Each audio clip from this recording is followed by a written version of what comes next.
Conexão Poder. Oferecimento Titânia Telecom. Soluções para conectar negócios e pessoas.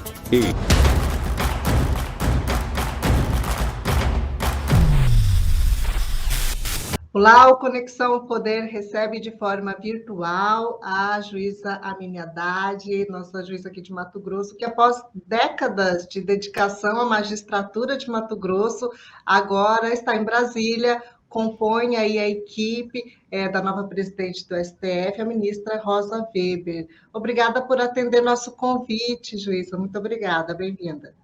Eu que agradeço, Márcia, parabéns pelo programa, parabéns pela atuação de vocês por trazer informação à comunidade. Bom, doutora, como é que tem sido tudo isso, digamos, essa nova missão, digamos assim, né, que a senhora desempenha agora? Bem que você falou, né, uma verdadeira missão. Na verdade, são várias fases que nós aprendemos muito dentro da magistratura.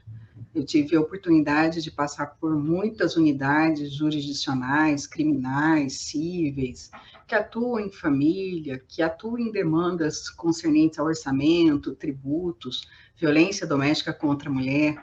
Então, são muitos anos de aprendizado. São quase 24 anos na magistratura de Mato Grosso. Atuei também na corregedoria, quando tivemos à frente da corregedoria a desembargadora Maria Rotitsky Naip. Também foi um grande aprendizado. Quando tive a oportunidade também de presidir o GMF, também foi outro grande aprendizado, que trabalha com o sistema carcerário.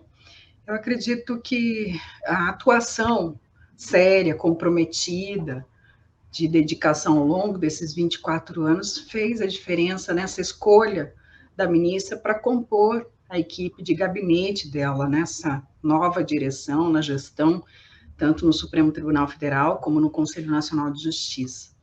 E a minha tarefa é contribuir, farei com toda a dedicação, amor, afinco, né? Colocando, de fato, toda essa experiência ao longo desses 24 anos. Também tenho muito trabalho na pesquisa, na Universidade Federal de Mato Grosso, né? Como sou professora concursada da Universidade Federal, coordeno um grupo de pesquisa, que é um núcleo específico, que trabalha temáticas sobre as vulnerabilidades. Então, acredito que tudo isso é uma dimensão para os trabalhos na gestão, junto a essa nova equipe da ministra Rosa Weber. Com certeza. A senhora está atuando como juiz auxiliar no gabinete da presidência para ajudar a desenvolver políticas nacionais para o poder judiciário do país, é isso, doutora? Exatamente. Essa é a missão nossa, né? Nós tivemos alguns dimensionamentos a respeito das pastas específicas de trabalho. A ministra tem a pretensão de trabalhar muito as questões relacionadas a direitos humanos, a própria funcionalidade da jurisdição, algumas demandas que são demandas fortes comunitárias, que são imprescindíveis para que o Poder Judiciário possa cumprir essa missão de fazer justiça. É um valor muito nobre, né? Eu acredito que é com amor, com dedicação, que nós conseguimos trabalhar um tema que é crucial na vida da comunidade, da sociedade, na própria humanidade, como um valor existencial. A justiça é um enfoque necessário.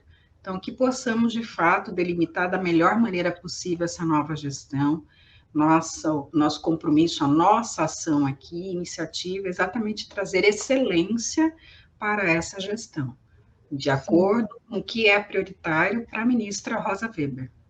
Sim, entendo.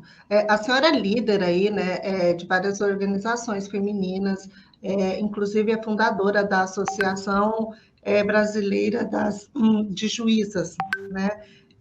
E eu vi que nas redes sociais a senhora destacou que a posse da ministra Rosa Weber seria um fato histórico, né? Um signo de uma equidade. É uma comemoração pela representatividade de ter uma ministra na presidência do STF? Sem sombra de dúvida, Márcia. A nossa ministra, ela honra muito a toga. Ela é uma magistrada de carreira que passou pelas várias instâncias do Poder Judiciário, tem uma consciência, uma noção de funcionalidade, todos os órgãos né, de fato, que colaboram aí para a realização da justiça. Então, é uma pessoa com uma missão social muito grande, com uma consciência pública na funcionalidade do Poder Judiciário. Então, para mim, é uma honra somar com uma mulher tão valorosa como ela, com a história de vida honrada que ela tem, de dedicação a esse valor justiça. Então, sem sombra de dúvida, todas as instâncias e órgãos que defendem a equidade, que propõem ações comunitárias, políticas de Estado, políticas públicas para a realização dessa representação feminina, comemoram a atuação da nossa ministra, agora nessa instância máxima, né, de cúpula do Poder Judiciário. E só para lembrar aqui, né, no ano passado a senhora teve o nome indicado, né, para ocupar a vaga do ministro da STF, o Marco Aurélio Mello. Essa indicação, só essa indicação já foi uma vitória para as mulheres que lutam aí por mais representatividade nas áreas de comando, né, ministra? Opa! Opa! Amém, recebo, né, Márcia? Bom, para mim é uma grande alegria ter a indicação, o nome aventado, porque é uma história de dedicação, né? Dedicação a essa questão específica da representatividade feminina, dedicação à academia, né? Cheguei ao máximo da formação, que é o pós-doutoramento, com 2 doutorados, 16 livros publicados, muitos trabalhos em pós-graduação, aulas, né, ministradas, dedicação máxima à magistratura, com vários projetos realizados no Poder Judiciário. Então, quando eu vi, lógico que a gente é surpreendido, né? Você se dedica e não espera nada. Essa foi a minha vida, a minha missão, a minha realização, sempre foi ser dedicada àquilo que eu acredito, àquilo que eu amo, àquilo que eu vejo como um valor imprescindível à nossa existência. Eu aprendi muito com a desembargadora Chama Lombardi Cato, eu tive a oportunidade de atuar na IAWJ, que é uma associação internacional de juízes, estive como formadora das juízas estrangeiras, que também foi um grande aprendizado na minha vida, e a desembargadora Chama me despertou para esse olhar com relação à realização dos direitos humanos, os trabalhos que são necessários para que, de fato, a humanidade em si seja compreendida numa dignidade inerente, que é a existência humana. Cada um de nós somos dignos pelo fato de sermos humanos. E essa dimensão de trabalho, no sentido de realização social, que a comunidade possa, de fato, ter essa representação de homens e mulheres nas cúpulas, nos cargos de liderança, nos cargos de decisão, nós sabemos o quanto é fundamental. Porque nós falamos de políticas públicas, nós falamos de políticas de Estado, nós falamos de representação democrática. Então é importante que a voz das mulheres, de fato, venham a ser ouvidas, percebidas na sua dimensão de realização social. As mulheres têm muito a contribuir com a sociedade, as mulheres têm aí trabalhado muito ao longo dos anos, lutado por essa questão específica, né, de ter voz, de poder votar, né? Nós sabemos que recentemente, só na década de 30, isso foi alcançado. Então, como recente ainda são esses direitos, as mulheres só no final... ali no início do século XIX, no final, já iniciando aí o século XX, é que realmente as mulheres tiveram acesso às graduações, à formação profissional nas universidades. Então, são normas, são leis muito recentes com relação à atuação feminina, e precisamos, de fato, falar sobre isso. Nós precisamos falar o quanto são necessárias algumas políticas públicas para o combate, por exemplo, à violência obstétrica. Quantas mulheres aí no momento do parto sofrem situações terríveis? São políticas que precisam ser realizadas, e as mulheres precisam ser ouvidas, as mulheres precisam participar dessa definição do que é prioritário no orçamento público. Então, é importante que as mulheres possam ter voz e vez.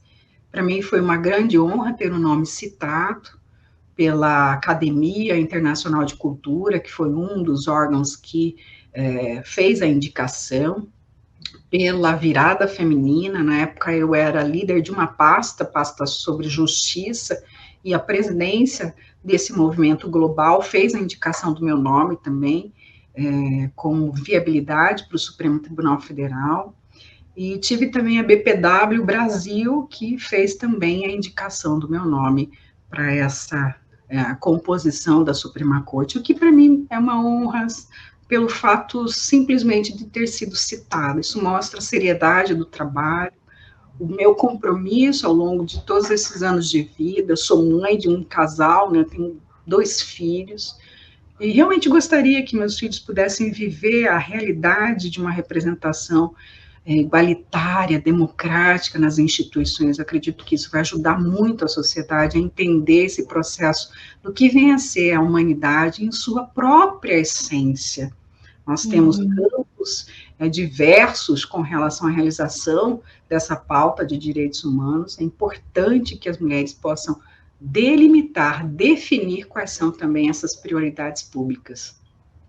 E assim, eu gostaria de lembrar, né, que foi a senhora, foi a juíza Amine, né, que foi que implantou aqui em Cuiabá, né, a vara de violência doméstica. Nas últimas décadas, realmente, principalmente na última década, né, nós tivemos aí grandes passos, né, nesse avanço aí em defesa da mulher, dessas políticas públicas, né, juíza? E agora, além da ministra Rosa Weber no comando do STF, nós temos também, né, a ministra Tereza Moura aí no comando do STJ. Na sua avaliação, o fato de termos aí mulheres no comando das principais cortes do país pode destravar pautas de proteção e igualdade, é isso?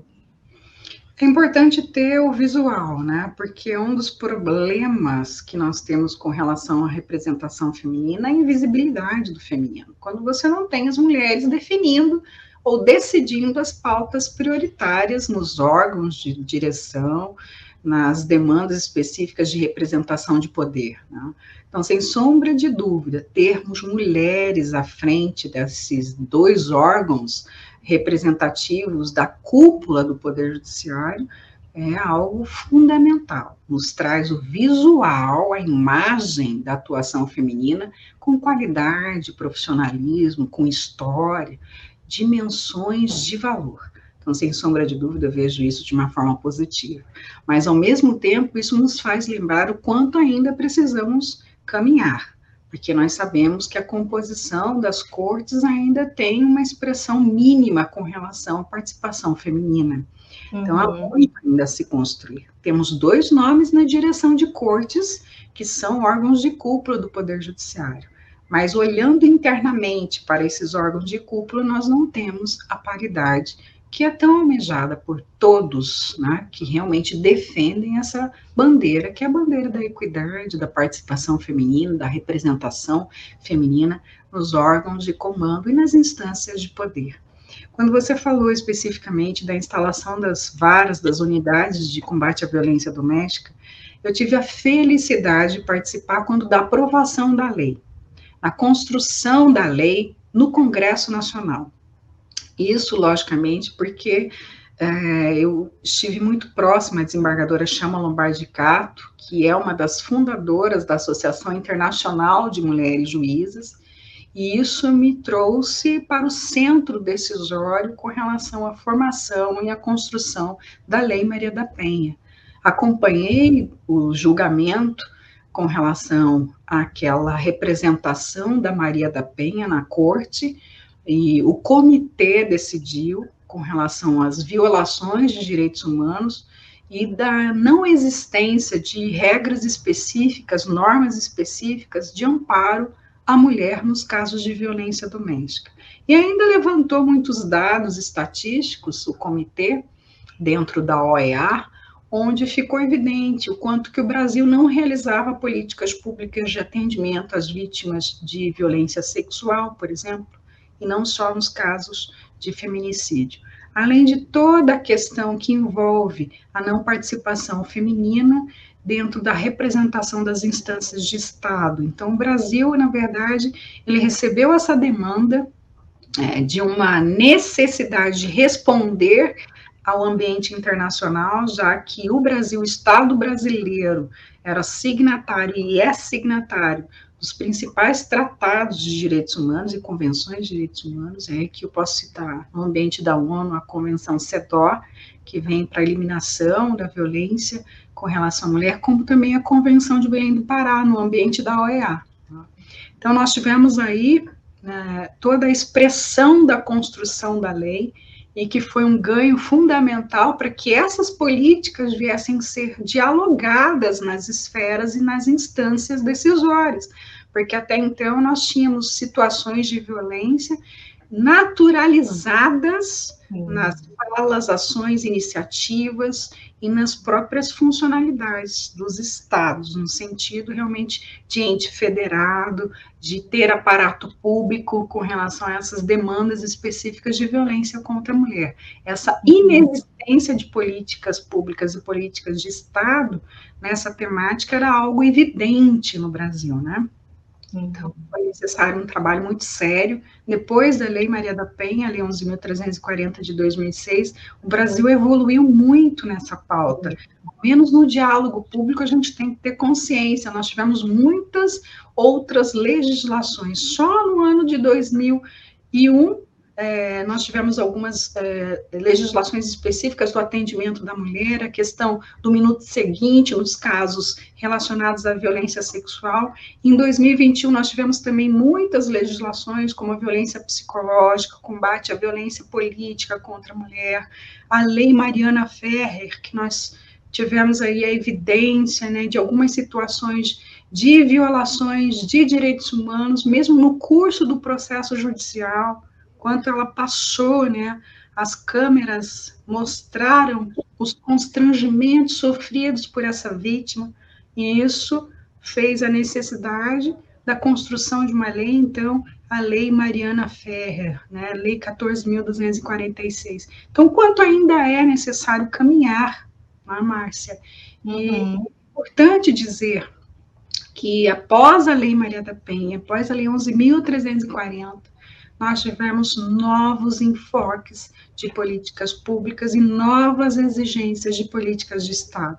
Essas legislações que foram construídas após a Lei 11.340 de 2006 foram instâncias que foram alcançadas a partir do diálogo para as políticas de atendimento nos casos de violência doméstica e familiar. Realmente. Agora, doutora, eu gostaria de aproveitar a sua participação, pedir que a senhora fizesse uma avaliação sobre o papel do judiciário nesse momento que o Brasil vive, né? Nós temos aí um momento de eleição muito polarizada, né? E também o judiciário enfrenta críticas, não só por parte da classe política, mas por parte da sociedade também, né? É um momento, digamos assim, diferencial em que vivemos, especificamente, né, nesse assunto, nessa tratativa do assunto popular, né, do judiciário está sendo debatido popularmente aí, né? Isso é um diferencial, a gente não teve essa participação, essas críticas antes, né? E temos aí várias pautas polêmicas a serem votadas, né, nos próximos meses. Como a senhora avalia aí o papel do judiciário agora? O que a gente pode esperar dessa nova gestão?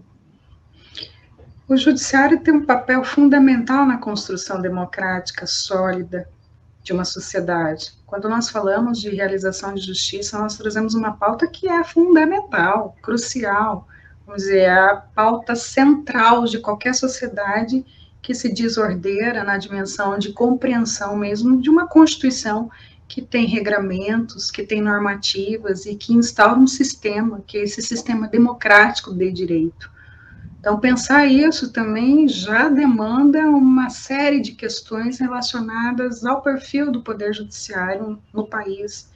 Sem sombra de dúvida, o Judiciário tem esse dever público de apresentar, de fato, o contexto de uma Constituição que vem trazendo valores, esse valor de acesso à justiça, esse valor específico de efetivamente trazer a dimensão de uma Constituição que é humanista, que é uma Constituição democrática e fincada na pauta evidente, não só dos direitos humanos, mas também desses direitos fundamentais que são inaugurados com a Constituição de 88. Então, é importante falar, sim, do dever do Poder Judiciário. Sabemos muito bem que num país onde a democracia é o perfil de compreensão nas relações sociais, que toda e qualquer instituição passa por críticas, né? E nós sabemos que são, na verdade, importantes essas críticas, inclusive para percepção da ação de cada órgão, de cada poder, seja ele poder executivo, legislativo, poder judiciário. Nós estamos, na verdade, dentro de um perfil de avaliação permanente da sociedade, da comunidade, porque nós estamos com uma missão central, que é a missão justiça. Então, o que eu percebo, logicamente, o Brasil vive um momento relevante, que é realmente essas eleições, né, o processo que demanda a atuação efetiva do Poder Judiciário. Aqui especificamente nós falamos das cortes eleitorais, que vão estar à frente dessa missão nobre de trazer a representação dessa vontade popular no dimensionamento da gestão do país, efetivamente nessa representação do executivo, né, do máximo órgão com relação à gestão pública dos interesses públicos, com relação ao orçamento público. Então, é importante que o Poder Judiciário, dentro desse perfil democrático, possa acolher também essas manifestações, que são manifestações legítimas da população, e é importante dizer porque nós vivemos de uma sociedade democrática. O papel e o perfil da nova administração, com relação às cúpulas do Poder Judiciário, estão muito bem conscientes e muito bem estruturadas dentro dessa missão nobre de efetivar esses valores democráticos da nossa Constituição. A própria história de vida dessas personalidades já diz muito com relação a esses compromissos. Eu quero agradecer a sua participação, deixar o espaço aberto para o seu recado à população, para as suas considerações finais. Obrigada, Márcia. Parabéns pela condução do programa, por esse espaço legítimo de um diálogo público necessário, levar informação à população, trazer, na verdade, consciência a todas essas instâncias que nós temos comunitárias com relação à contribuição para a realização dessa vocação de todos nós, né, de fazermos o melhor quando estivermos na representação pública. Então, essa é a minha mensagem. Eu agradeço a Deus pela oportunidade que hoje tenho de estar aqui para poder contribuir, para efetivamente trazer essa contribuição para o meu país, para esse valor máximo que eu acredito tanto, que é o valor justiça, e para fazer o melhor pela comunidade, pela sociedade, por esse Brasil que eu tanto amo, né? E tenho, de fato, que trazer também que esse compromisso público, na verdade, representa toda uma história de construção do Poder Judiciário. Nós sabemos quão, de fato, a cúpula do Poder Judiciário vem com esse compromisso de realizar uma Constituição, que é uma Constituição cheia de valores que permeiam, na verdade, a sociedade, no sentido máximo, né, de entendermos que justiça, humanidade, dignidade não são questões negociáveis. Então, é importante falarmos sobre isso, sobre esses princípios, e que eles possam ser consagrados mais e mais para a construção de um Brasil melhor, de um país que efetivamente cuida dos seus e cuida dos valores máximos, esses princípios que são norteadores aí da nossa vida, da nossa existência. Parabéns, então, pela ação que vocês hoje promovem, e eu posso aqui colocar, contem comigo, tá? Essa missão é uma missão nobre, e eu me sinto muito feliz de poder participar da construção dessa política nacional do Poder Judiciário do meu país. Parabéns pela sua missão, doutora Mini. Todas nós aqui do grupo André Michels estamos parabenizando a senhora e desejamos aí muito sucesso nessa condução. O Brasil todo espera muito dessa nova gestão. Obrigada, Márcia. Parabéns. Conexão Poder. Oferecimento Titânia Telecom. Soluções para conectar negócios e pessoas. E